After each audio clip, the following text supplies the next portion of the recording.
Seeing as it's now 2026, I decided to look at what the league-wide NHL standings looked like, and what I saw absolutely surprised me. And so I'm going to go over what some of the biggest hits were in the standings as of January 1st, 2026. And first things first, the top three teams in the league are all Western Conference, and even better, are all from the same division. It's the Colorado Avalanche with their historic start to the season, the Dallas Stars, who have quietly been one of the better teams that we've seen in a long time, and of course, the Minnesota Wild after their acquisition of Quinn Hughes. And so in my mind, three teams from the same division all have the highest odds to win the Stanley Cup by far. The thing that was way more surprising to me, though, was the fact that numbers 4 all the way down through number 11 in the NHL standings are all Eastern Conference teams.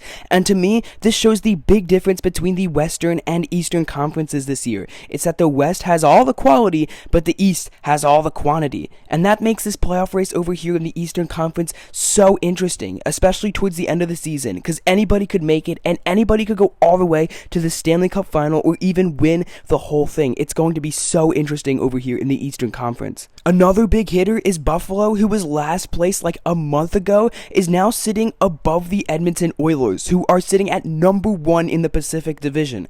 I think that goes to show that the Pacific Division might be the worst in the NHL at this point. As I started to get lower in the standings, I got even more proof that the Western Conference is just so unbelievably top heavy.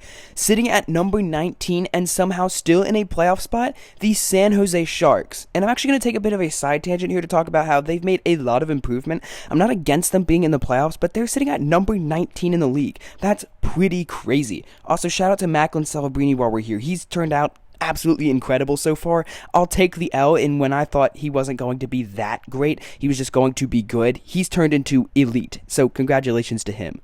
But also sitting super low and somehow still in a playoff spot is the LA Kings, who are all the way down at 23rd in the league, and yet somehow they still have a playoff spot. That's the last spot in the West, sitting at 23. Absolutely unbelievable.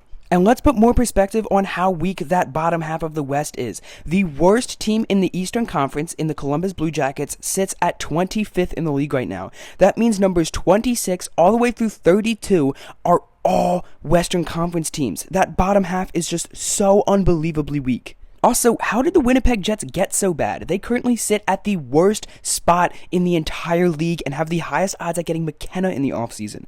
I mean, who could have predicted that at the beginning of the year?